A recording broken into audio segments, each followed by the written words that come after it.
നമസ്കാരം, ഞാൻ അനീഷ് മധു. ഇന്ന് ഞാൻ വന്നിരിക്കുന്നത് നമ്മുടെ എല്ലാ പ്രേക്ഷകരുടെ അഭിപ്രായ പ്രകാരം, നിങ്ങളുടെ നിർദ്ദേശപ്രകാരമാണ് സമ്മർ സീസണിൽ എങ്ങനെ നമ്മുടെ കോഴികളെ ചാവാതെ സംരക്ഷിക്കാം. നമുക്കറിയാം, ഈ ഒരു ഫെബ്രുവരി, മാർച്ച്, ഏപ്രിൽ മാസങ്ങളിൽ നമുക്കറിയാം ഏറ്റവും കൂടുതൽ കോഴികൾ ചത്തുപോകുന്ന സമയം ഈ 3 മാസങ്ങളിലാണ്. നമുക്കറിയാം, ഗവൺമെൻറ് ഹാച്ചറികൾ പോലും പൂട്ടിയിടുന്ന സമയം ഈ ഒരു സമയമാണ്. ഈ സമയങ്ങളിൽ നമ്മൾ എങ്ങനെയാണ് നമ്മുടെ കോഴികളെ നമുക്ക് ഒരു ഡീഹൈഡ്രേഷൻ സംഭവിച്ച് ചത്തുപോകാതെ നമുക്ക് എങ്ങനെ കോഴികളെ വളർത്താം, അതിന് നമ്മൾ എന്തൊക്കെയാണ് ചെയ്യുന്നത്? നമുക്കറിയാം, ഈ സൗത്ത് ആഫ്രിക്കൻ റീജിയനിലും ഹീറ്റ് കൂടിയ പല പല രാജ്യങ്ങളിലും അവരുടെ കോഴികളെ വളർത്തുന്ന വളരെ ഈസി ആയിട്ടാണ്. ഇങ്ങനെയുള്ളൊരു പ്രശ്നമൊന്നും അവർ ഫേസ് ചെയ്യുന്നില്ല. കാരണം അവരുടേതായിട്ടുള്ള ഒരു 6 കാര്യങ്ങൾ അവർ ഫോളോ ചെയ്യാറുണ്ട്. ഈ 6 കാര്യങ്ങൾ നമ്മളും ഫോളോ ചെയ്യുന്നുണ്ടെങ്കിൽ തീർച്ചയായിട്ടും നമുക്ക് ഇവർ വളർത്തുന്നതിനെക്കാട്ടി വളരെ ഈസി ആയിട്ട് നമുക്ക് കോഴികളെ വളർത്താൻ പറ്റും. കാരണം നമ്മുടെ ക്ലൈമറ്റിൽ ഈ ഒരു 3 മാസം നമുക്ക് പേടിച്ചാൽ മതി. പക്ഷേ അവിടെയൊക്കെ രാജ്യങ്ങളിലൊക്കെ മിക്കവാറും 12 മാസവും ഒരേ പോലെ ആയിരിക്കും, അല്ലെങ്കിൽ 6 മാസവും ഒരേപോലെ ആയിരിക്കും.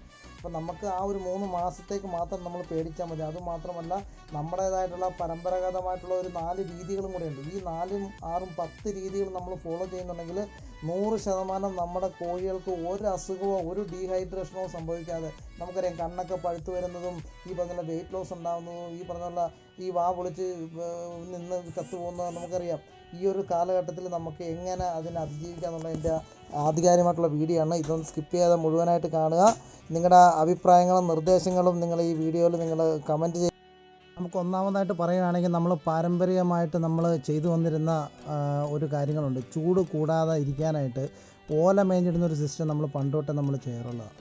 ഏറ്റവും നല്ല രീതിയിൽ കോഴികൾക്ക് ചൂട് വരാതിരിക്കാൻ, അതായത് ഡീഹൈഡ്രേഷൻ സംഭവിച്ച് ചത്തുപോയിരിക്കാനായിട്ട് നമ്മൾ ആദ്യം ചെയ്യേണ്ടത് ഒന്നാമത്തെ കാര്യം എന്ന് പറയുന്നത്, നമ്മൾ ഓല മേഞ്ഞിടുകയോ ഓല മേയാതെ വെറുതെ കോഴിക്കൂടിൻ്റെ മേളിൽ അത് വെറുതെ ഇടുകയോ ചെയ്യുകയാണെങ്കിൽ നോർമലി കൂടിൻ്റെ ചൂട് കുറയാനുള്ള ചാൻസ് വളരെ കൂടുതലാണ്. അപ്പോൾ നമ്മൾ ഒന്നെങ്കിൽ നമ്മൾ ഓല മേയാതെ കോഴിയുടെ കൂടിൻ്റെ മേളിലോ അല്ലെങ്കിൽ ഷെഡിൻ്റെ മേളിലോ നമ്മൾ ഇടുക. രണ്ടാമത് നമ്മൾ ചെയ്യാൻ പറ്റാവുന്ന കാര്യം, നമുക്കറിയാം ഗണ്ണിച്ചാക്ക് അല്ലെങ്കിൽ ചണച്ചാക്ക് എന്നൊക്കെ പറയുന്ന പഴയ പഞ്ചസാര ചാക്കോ അല്ലെങ്കിൽ റേഷൻ കടയിൽ ഈ ഗോതമ്പ് വരുന്ന ചാക്കോ ഉണ്ട്. 25 രൂപയോളം കൊടുത്തു കഴിഞ്ഞാൽ ആ ചാക്ക് നമുക്ക് കിട്ടും. ഈ ചാക്ക് വാങ്ങിച്ചിട്ട് കൂടിൻ്റെ മേളിലോ ഷെഡിൻ്റെ മേളിലോ കെട്ടിയിടുകയോ അല്ലെങ്കിൽ വെറുതെ ഇടുകയോ ചെയ്ത് കഴിഞ്ഞാൽ, എന്നിട്ട് അതിൻ്റെ മേളിൽ നമ്മൾ മോട്ടർ വെച്ച് വെള്ളം നനച്ചു കൊടുക്കുക. ഉച്ചയ്ക്ക് ഒരു 12 മണി തൊട്ട് വൈകിട്ട് ഒരു 3 മണി വരെയാണ് കോഴികൾക്ക് ചൂട് കൂടിയിട്ട് ഡീഹൈഡ്രേഷൻ സംഭവിക്കുന്നത്. ഇത് സംഭവിക്കാതിരിക്കാനായിട്ട് നമ്മൾ ചെയ്യുക. ഇപ്പോൾ ഈ ഒരു വീഡിയോയിൽ കാണുന്ന പോലെ നമ്മൾ നമ്മൾ എങ്ങനെയും പണിഞ്ഞിട്ട് അതിൻ്റെ മുകളിൽ ഈ ഓല മേഞ്ഞു കഴിഞ്ഞാൽ 100% നല്ലതായിരിക്കും. അല്ലെങ്കിൽ നമ്മുടെ കോഴിക്കൂടാണെങ്കിൽ ഇതുണ്ടോ, ഈ കോഴിക്കിന് മുകളിൽ കുറേ പ്ലാസ്റ്റിക്കുകൾ അത് ഇത് അങ്ങനെയൊക്കെയുള്ള, എങ്ങനെയെങ്കിലും നമ്മൾ ആ കോഴിക്ക് ഡയറക്റ്റ് ഹീറ്റ് വരാതിരിക്കാനുള്ള രീതികൾ നമ്മൾ ചെയ്യുന്നുണ്ടെങ്കിൽ ഏറ്റവും നല്ല രീതിയിൽ നമ്മുടെ കോഴികളെ നമുക്ക് ഈ ഒരു ഡീഹൈഡ്രേഷൻ സംഭവിച്ച് ചത്തുപോകുന്നതിൽ നിന്ന് നമുക്ക് കോഴികളെ രക്ഷിക്കാൻ പറ്റും. ഇത് നമ്മുടെ നാടൻ രീതികളിൽ ഒന്നാണ്. ഈ ഷീറ്റിൻ്റെ മേളിൽ ചെയ്യുക, അല്ലെങ്കിൽ നമ്മൾ കൂട് പണിയുമ്പം നല്ല രീതിയിൽ പണിയുക. അതായത് മിനിമം ഒരു 12 അടി ഹൈറ്റിലെങ്കിലും കോഴിയുടെ കൂട് പണിയാനായിട്ട് ശ്രമിക്കണം. അതിന് മേളിൽ ഈ പറഞ്ഞ പോലെ എന്തെങ്കിലും ചെയ്യാൻ പറ്റിയാൽ നല്ലത്. അതാവുമ്പോൾ നമുക്ക് ചെയ്യാൻ പറ്റാവുന്ന വേറൊരു കാര്യം, കോഴികൾക്കും മൃഗങ്ങൾക്കും ഈ കൂൾമിൻ എന്ന് പറഞ്ഞ പൗഡർ, അല്ലെന്നുണ്ടെങ്കിൽ അതേപോലെ തന്നെ ടോണപ്പ്, ഇലക്ട്രോലൈറ്റാണ്, ഇങ്ങനെയുള്ള സാധനങ്ങൾ കൊടുത്ത് അതിൻ്റെ ബോഡി തന്നെ അതിൻ്റെ ഹീറ്റ് കൺട്രോൾ ചെയ്യുക. ഈ വെങ്കിയുടെയൊക്കെ തന്നെ പ്രൊഡക്റ്റുകളൊക്കെ ഏറ്റവും നല്ലതാണ്. ഇത് വാങ്ങിച്ചിട്ട് വെള്ളത്തിൽ അതിൻ്റെ പുറകിൽ അതിൻ്റെ ഡോസേജ് എഴുതിയിട്ടുണ്ട്. ഇത് വാങ്ങിച്ച് കലക്കി കൊടുക്കുന്നുണ്ടെന്നുണ്ടെങ്കിൽ കോഴികൾ ഓട്ടോമാറ്റിക്കലി അതിൻ്റെ ബോഡിയുടെ ഹീറ്റ് അത് മെയിൻറ്റെയിൻ ചെയ്യും. അപ്പം ഇങ്ങനെ ഏതെങ്കിലും ഒരു കാര്യം ചെയ്യുന്നുണ്ടെങ്കിൽ നമുക്ക്, അല്ലെങ്കിൽ നമുക്ക് പഴയ നാരങ്ങ വെള്ളം, ORS, ഇങ്ങനെയുള്ള സാധനങ്ങൾ നമ്മുടെ നാടൻ രീതിയുണ്ട്. ഇത് കലക്കി കൊടുക്കുന്നുണ്ടെങ്കിൽ നമുക്ക് കോഴികളെ ഈ പറഞ്ഞ ഡയറക്റ്റ് ഡീഹൈഡ്രേഷൻ സംഭവിച്ച് ചത്തുപോയിരിക്കാനായിട്ട് ഏറ്റവും നല്ലതാണ്.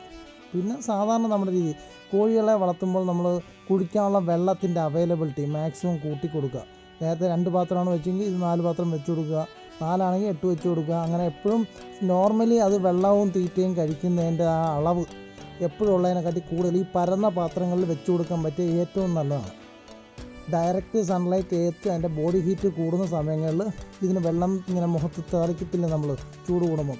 അതേപോലെ ഒക്കെ ചെയ്ത് പറ്റാനായിട്ട് ഏറ്റവും നല്ലതാണ് കോഴികൾക്ക് പരന്ന പാത്രത്തിൽ വെള്ളം വെച്ച് കൊടുക്കുക. നിപ്പിൾ സിസ്റ്റം വെച്ച് കൊടുക്കുന്നതിനാണെങ്കിലും ഒരു അഡീഷണലായിട്ടൊരു പാത്രത്തിൽ വെള്ളം വെച്ച് കൊടുക്കുകയാണെങ്കിൽ ഏറ്റവും നല്ലതാണ് ഈ സൺലൈറ്റ് കൂടുന്ന സമയങ്ങളിൽ.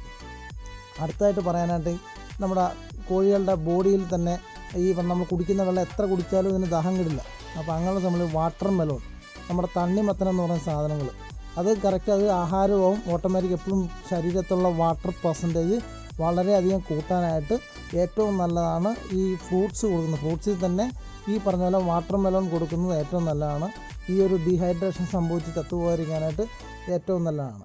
പിന്നെ നമ്മൾ ശ്രദ്ധിക്കേണ്ട അടുത്ത കാര്യം എന്ന് പറയുന്നത്, നാലാമത്തെ കാര്യം, അടുത്തതായിട്ട് നമ്മൾ ശ്രദ്ധിക്കേണ്ട കാര്യം കോഴിയുള്ള ഷെഡ് പണിയുന്നതിൻ്റെ പൊസിഷനാണ്. എപ്പോഴും കാറ്റ് നന്നായിട്ട് പാസേജുള്ള പൊസിഷനായിരിക്കണം. കിഴക്ക് പടിഞ്ഞാറായിട്ട് ഷെഡ് പണിയാനായിട്ട് മാക്സിമം ശ്രദ്ധിക്കുക. അങ്ങനെയുള്ള കാര്യങ്ങളൊക്കെ ശ്രദ്ധിച്ചു കഴിഞ്ഞാൽ നമുക്ക് മാക്സിമം എയർ സർക്കുലേഷൻ കിട്ടും. കാറ്റിൻ്റെ ഫ്ലോ നന്നായിട്ട് കിട്ടുന്നുണ്ട്. അസുഖങ്ങളൊന്നും വരില്ല. കാർബൺ ഡൈ ഓക്സൈഡ് ഉള്ളിൽ ഫോം ചെയ്യില്ല. അമോണിയ ഫോം ചെയ്യില്ല. ഇങ്ങനെയുള്ള കുറച്ച് കാര്യങ്ങൾ ഷെഡ് പണിയുമ്പോൾ പോലും നമ്മൾ ശ്രദ്ധിച്ചു കഴിഞ്ഞാൽ നമുക്ക് കോഴികൾക്ക് ഈ പറഞ്ഞ പോലെ വേനൽക്കാലത്ത് അല്ലെങ്കിൽ ചൂട് സമയത്ത് നമുക്ക് ഈ ഒരു പ്രശ്നത്തിൽ നമുക്ക് ഏറ്റവും നല്ല ശാശ്വത പരിഹാരം ബേസിൽ നിന്ന് നമുക്ക് ചെയ്യാൻ പറ്റും. അപ്പോൾ കോഴിക്കൂട് പണിയുമ്പോൾ നമ്മൾ നേരത്തെ പറഞ്ഞ പോലെ ഹൈറ്റിനുപരി പൊസിഷനും കൂടെ നമ്മൾ നോക്കുന്നുണ്ടെങ്കിൽ ഏറ്റവും നല്ലതാണ്. പിന്നെ നമ്മൾ അടുത്തായിട്ട് ശ്രദ്ധിക്കേണ്ട കാര്യം, കോഴികൾക്ക് ഈ ചൂട് കൂടുന്ന സമയത്ത് വൈറ്റമിൻ സപ്ലിമെൻ്ററീസ് നമ്മൾ മാക്സിമം കൊടുക്കുക. കാരണം ചൂട് കൂടുമ്പോൾ നമുക്ക് വൈറ്റമിൻ സപ്ലിമെൻ്ററിയുടെ ഡെഫിഷ്യൻസികൾ ഉണ്ടാകാറുണ്ട്. ഈ പറഞ്ഞ പോലെ പല പല അസുഖങ്ങൾ ഉണ്ടാകാറുണ്ട്. അപ്പോൾ ഫീഡ് എടുക്കാൻ കുറയും. അപ്പം അങ്ങനെയൊക്കെ വരുന്ന സമയങ്ങളിൽ നമ്മൾ മാക്സിമം വിമറാള്, ഗ്രോവിഫ്ലെക്സ്, ടെഫ്രോളി ഇങ്ങനെ പറഞ്ഞ മൾട്ടി വിറ്റാമിൻ ഗുളിക, ഈ സിറപ്പുകളുണ്ട് അല്ലെങ്കിൽ ഗുളികകളുണ്ട്, അത് വാങ്ങിച്ച് കൊടുത്തു കഴിഞ്ഞാൽ പെട്ടെന്നൊന്നും കോഴികൾക്ക് മരണം വരാതിരിക്കാനായിട്ട് ഏറ്റവും നല്ലതാണ്. ഈ ഒരു സന്ദർഭങ്ങളിൽ വൈറ്റമിൻ സപ്ലിമെൻ്ററീസ് ഡെയിലി യൂസായിട്ട് കൊടുക്കുക. ഇത് കൊടുക്കുന്നിടത്തോളം കാലം കോഴികൾ വീക്കാണെങ്കിലും ഇത് ഡെഫിഷ്യൻസി ഇത് ഓവർകം ചെയ്ത് പോകുന്നുണ്ട്. കോഴികൾ ചാവാതെ നമുക്ക് മെയിൻറ്റെയിൻ ചെയ്യാനായിട്ട് പറ്റും. അടുത്തായിട്ട് നമ്മൾ പറയുന്നത് കോഴികളുടെ, ഇപ്പോൾ നമ്മൾ ഇലക്ട്രോലൈറ്റിനെ കുറിച്ച് പറഞ്ഞു, വൈറ്റമിനെ കുറിച്ച് പറഞ്ഞു. ഇനി അത് നമ്മൾ വെജിറ്റബിളിനെ കുറിച്ച്, കോഴികൾക്ക് ഈ സമയത്ത് ശരീരത്തിന് വേണ്ട വെജിറ്റബിൾസ് നമുക്കറിയാം. വെജിറ്റബിൾ കൊടുത്തു കഴിഞ്ഞാൽ ഓട്ടോമാറ്റിക്കലി കോഴികൾക്ക് ഈ പറഞ്ഞുള്ള ഡെഫിഷ്യൻസി നമ്മൾ സപ്പോസ് ഇത് ഓപ്ഷൻസാണ് നമ്മൾ ഈ പറയുന്നതൊക്കെ. ഈ ഒരു 10 കാര്യത്തിൽ ഏതെങ്കിലും ഒരു 5 കാര്യം നമുക്ക് ചെയ്യാൻ പറ്റിക്കഴിഞ്ഞാൽ നമ്മൾ സക്സസ്ഫുള്ളായിട്ട് നമുക്ക് ഫാം ചെയ്യാൻ പറ്റും. അടുത്തായിട്ട് നമ്മളൊന്ന് വെജിറ്റബിളാണ്. നമ്മൾ ഈ വീഡിയോ കാണുന്ന പോലെ ഏതെങ്കിലുമൊക്കെ വെജിറ്റബിൾ നമ്മൾ മാക്സിമം കൊടുക്കാൻ നോക്കുക. ഫീഡ് കൊടുക്കുന്നതിനൊപ്പം തന്നെ കൊടുക്കുക. അത് കഴിഞ്ഞ് അടുത്തായിട്ട് വളരെ ഇമ്പോർട്ടൻ്റ് ആയിട്ട് കൊടുക്കാവുന്നതാണ് നമ്മുടെ കക്കയുടെ തോട് പൊടിച്ചത്, ഇത് അല്ലെങ്കിൽ മുട്ടത്തോട് പൊടിച്ചത്. ഇങ്ങനെയുള്ള കാര്യങ്ങൾ നമ്മൾ മാക്സിമം കോഴികൾക്ക് കൊടുക്കുന്നുണ്ടെങ്കിൽ കോഴിയുടെ കാൽസ്യം ഡെഫിഷ്യൻസി കുറയും. ഈ ചൂട് കാലത്ത് കാൽസ്യം ഡെഫിഷ്യൻസി വളരെ കൂടാനുള്ള ചാൻസ് വളരെ കൂടുതലാണ്. അത് ചെയ്യുക. പിന്നെ അടുത്ത ചെയ്യാൻ പറ്റാവുന്നതെന്ന് വെച്ചാൽ ഈ സ്പ്രിങ്ക്ലർ സ്പ്രേ ചെയ്യുക. അതായത് നമ്മുടെ കോഴിക്കൂടിൻ്റെ അല്ലെങ്കിൽ കോഴികളുടെ ഉള്ള സ്ഥലങ്ങളുടെ ഹ്യൂമിഡിറ്റിയുടെ പെർസെൻറ്റേജ് കൂട്ടുക. ചൂട് വരുമ്പം ഈ വീഡിയോ കാണുന്ന പോലെ നമുക്ക് ആമസോണും ഫ്ലിപ്കാർട്ടും പോലെ പല സ്ഥലങ്ങളിലും ഇത് അവൈലബിൾ ആണ് സ്പ്രേയർ.